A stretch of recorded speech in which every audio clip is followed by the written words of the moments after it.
En direct du Salon des maires depuis le stand de la Confédération nationale des buralistes. Sud Radio Parlons Vrai chez Bourdin, 10h30, 12h30, Jean-Jacques Bourdin. Depuis 10h30, nous sommes ici, porte de Versailles, sur le stand de la Confédération des buralistes et je vais recevoir le président de la Confédération des buralistes dans un instant.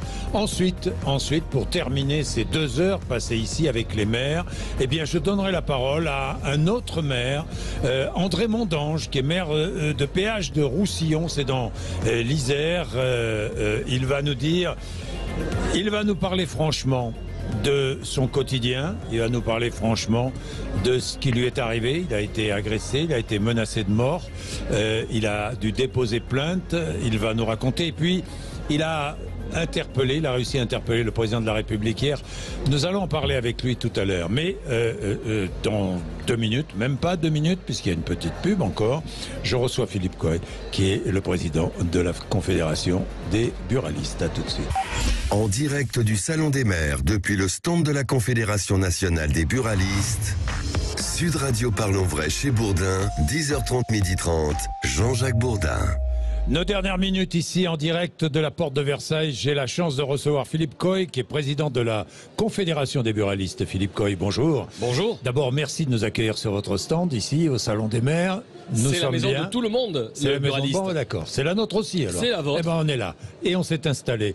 Philippe Coy, le prix, d'abord je vais commencer avec le prix du tabac, des cigarettes, 11 € dans 2 ans, hein, c'est ça? Il y a une volonté, malheureusement, avec le plan de santé, d'augmenter à nouveau le prix du tabac sur le marché français, ce qui inquiète forcément la profession au regard du marché européen et au regard du marché parallèle que nous avons vu grandir année après année. Oui, c'est-à-dire qu'ailleurs, ça n'augmente pas de la même manière. Ailleurs, ils n'ont pas la même pression fiscale, ils ont des prix nettement inférieurs. Il n'y a pas possibilité, en Europe, d'établir la même fiscalité dans tous les pays de l'Union? Alors je dirais, ça fait 22 ans que je milite pour le réseau des buralistes, que j'ai bloqué certaines frontières, j'ai demandé l'harmonisation. Malheureusement, aujourd'hui, on voit bien que les politiques fiscales de chaque État et souverain pour la fiscalité du tabac. Ce qui est important et des travaux que nous avons conduits à la Confédération, c'est d'aller relever le minimum du droit de perception pour que petit à petit ces écarts diminuent, parce que c'est ça le sujet. C'est bien évidemment la France qui court toujours en tête et les autres qui bougent pas. Il est nécessaire que l'Europe se saisisse de ce point-là. La contrebande. Sujet florissante, majeur qui a fait que grandir année après année depuis 2003. Contrebande et contrefaçon. Oui, vous avez raison de faire le distinguo entre les deux. La contrebande, c'est ce que vous avez souvent commenté sur votre antenne. C'est ce qu'on va acheter de l'autre côté de la frontière, le bus, papy, mamie, l'Andorre, l'Espagne, le Luxembourg. On a vu apparaître, malheureusement, ces 2 dernières années, un sujet majeur. La contrefaçon, d'ailleurs, en France, il y a 2 usines qui viennent d'être démantelées par les services des douanes. C'est un travail remarquable. C'est un travail aussi inquiétant. Ça veut dire que la mafia s'empare de ce sujet pour distribuer sur le territoire français du tabac illicite. Bien. Que faire contre ça? Que faire? Renforcer la sécurité. Et renforcer la sécurité. Et d'ailleurs, ça me permet d'avoir une vraie pensée pour le travail des douaniers, aujourd'hui engagés sur le territoire, mais également de l'ensemble des forces de sécurité intérieure, police, gendarmerie. Je crois que ce combat, il doit être porté par tous. Bien, Philippe Coy, ce combat doit être porté par tous. Vous, buraliste, à propos de combat, bon, c'est pas un combat, mais je sais que vous êtes confronté de plus en plus souvent aux agressions, aux incivilités. J'ai vu récemment dans l'actualité, évidemment, on vient vous voler votre recette, on vient voler les cigarettes qui sont dans votre bureau de tabac la nuit.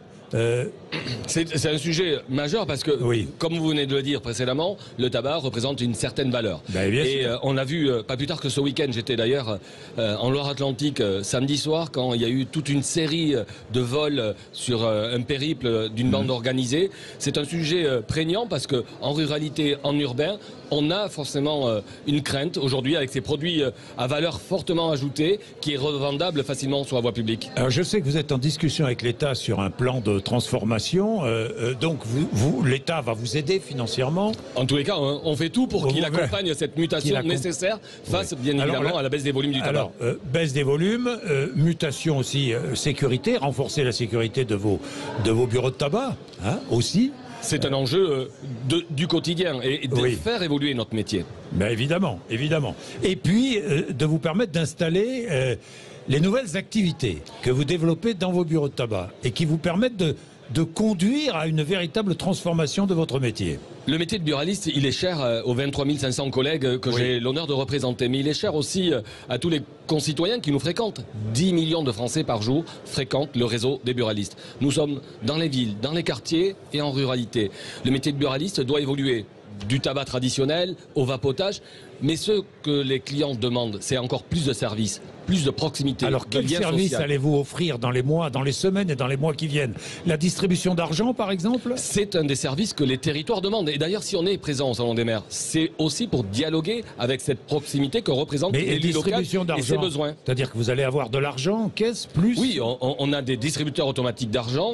On le voit d'ailleurs sur notre stand, on le présente aux élus locaux parce que c'est un projet structurant pour un territoire. C'est un projet aussi attirant pour de nouveaux clients dans nos établissements de façon là aussi très sécurisée avec le groupe Loomis. Quels sont les autres services que vous allez offrir? Aujourd'hui, on a deux axes, ça soit le snacking, le service au public, paiement de proximité, c'est une réalité depuis 2020 où nous pouvons encaisser les fiscalités du quotidien, d'où la présence au Salon des maires. Nous aurons au mois de janvier, avec le groupe Française des Jeux Services, la capacité d'encaisser bien évidemment les restes à charge pour les bailleurs sociaux, les énergéticiens, donner la facilité au quotidien à tous les usagers pour régler des factures qu'ils auraient à charge en numéraire. Venir par exemple pour prendre leur billet de train chez vous? La mobilité, c'est un sujet d'actualité bien évidemment. Comment aller d'un point A à un point B avec un train, un TER? Eh bien, venez chez votre buraliste, il sera en capacité de vous vendre un billet. Vous savez, vous allez déborder, vous allez déborder. Mais vous savez, le buraliste travaille beaucoup d'abord, vous avez raison de le saluer, et nous avons beaucoup d'imagination. Et tout ce que l'on déploie, c'est pas pour les 23 500 buralistes. Ça se construit territoire par territoire, besoin par besoin. Et le buraliste aujourd'hui, c'est un commerçant de proximité. C'est le commerçant le plus près des plus éloignés. C'est ça la valeur ajoutée, la relation humaine. Le tabac représente combien? 70% de notre activité. Du chiffre d'affaires, 70% aujourd'hui? Oui. Et bientôt 50%? Tant mieux si on arrive à 50%, ça voudra dire qu'on a réussi cette mutation. Se transformer, je le dis très sincèrement, c'est pas se renier, c'est se réinventer, regarder l'avenir avec audace. Oser se transformer, c'est se donner un projet d'avenir. Et il y a des buralistes qui rechignent? Il y a des buralistes qui rechignent?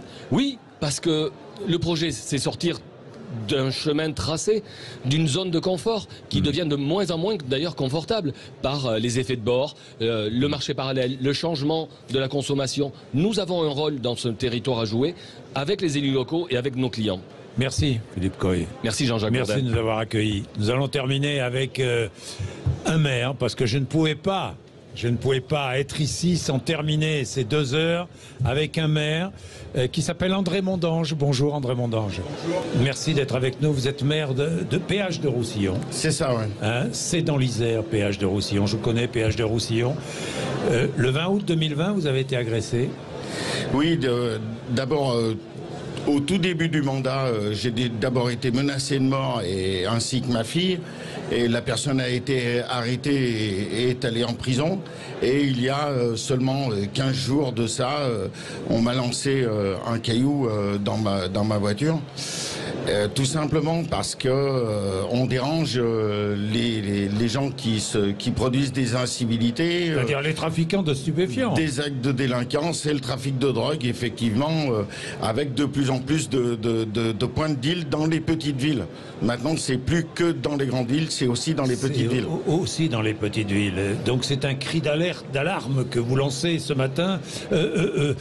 André Mondange, comment le vivez-vous ? Bon, bien sûr, c'est jamais agréable de se faire menacer, de se faire agresser, mais moi, je veux pas faire pleurer dans les chaumières. J'ai été élu il y a 2 ans et demi. Je suis aussi déterminé qu'au début, et j'entends bien faire avancer ma commune. Et vous assumez vos responsabilités. Absolument, et j'assumerai mes responsabilités jusqu'au bout. Alors, j'imagine que ça doit vous exaspérer, un trafic trafic de stupéfiants dans une commune comme celle de Péage de Roussillon. Il y a combien d'habitants à Péage? 7000 habitants. 7000 habitants. 7000 habitants, et effectivement, on est confronté entre Valence et Lyon, hein, je précise, oui. C'est entre Valence et Lyon, tout à fait, à mi-chemin. Entre Valence et Lyon, on a une gare SNCF où il y a 3000 personnes qui prennent le train tous les jours. On a un centre-ville important avec du petit commerce de proximité, et on veut faire revivre cette ville. On fait des investissements importants malgré les difficultés financières pour justement redynamiser le centre-ville, et donc on n'a pas besoin d'incivilité, de délinquance. Oui, juillet, un samedi soir, tiens, je rappelle ce qui s'est passé, c'était le 16 je crois, violence urbaine dans l'un des quartiers de votre commune, des feux de poubelle, des voitures qui prennent feu, caillassage des pompiers. C'est ça. Caillassage des forces de l'ordre. C'est ça. Y compris les services de la mairie qui étaient sur place pour faire du nettoyage, et moi-même j'étais sur place. On a dû évacuer rapidement. Mais que peut faire un maire? C'est très compliqué parce que hier j'ai eu l'occasion d'interpeller le président de la République. Alors que lui avez-vous dit au président de la République? Ça a été très vite, en 3 minutes. En 3 minutes, j'ai commencé par quelque chose de positif parce que je pense qu'il faut toujours être positif. Alors c'était quoi le positif? C'était le paracétamol. Parce que j'ai travaillé 40 ans sur la plus grande plateforme chimique de France, qui est sur 3 communes, Salaise-sur-Seine, Roussillon, le péage de Roussillon. Et en 2009, on s'est battu contre la dernière unité de production de paracétamol d'Europe. On nous a dit à l'époque, oui, mais on va aller le fabriquer en Chine, c'est moins cher. Nous, on leur a dit, ça n'a pas de sens. Il y a bien un marché, il y a bien un besoin de paracétamol en Europe. Et puis, il a fallu une pandémie pour que les autorités s'aperçoivent que c'est utile de fabriquer du paracétamol en France. Donc voilà, et moi, dans ma campagne électorale... Que va-t-il se passer à Péage de Roussillon? Alors, le président de la République, à l'occasion d'une visite chez Sanofi, a annoncé en pleine pandémie, on va de nouveau fabriquer du paracétamol en France et sur la plateforme chimique de Salaise-Roussillon, le péage de Roussillon. Et pour vous, c'est formidable. Pour la commune, c'est formidable. Ça veut dire quoi en termes d'emploi, c'est formidable. Alors, il va y avoir effectivement une retombée sur l'emploi, et puis enfin, on est entendu, quoi. Aussi bien aujourd'hui, on se pose des questions sur les modes de consommation, les modes de production, mais il y a des produits qui ne sont pas des marchandises. Il y a des produits qui sont des produits essentiels à la vie. D'ailleurs, moi, je serais plutôt favorable à un grand service public du médicament. On s'aperçoit bien que les médicaments, l'eau, par exemple, l'énergie, ce ne sont pas des marchandises comme les autres. Mais voilà une bonne nouvelle qui va vous aider, hein, André Mondange.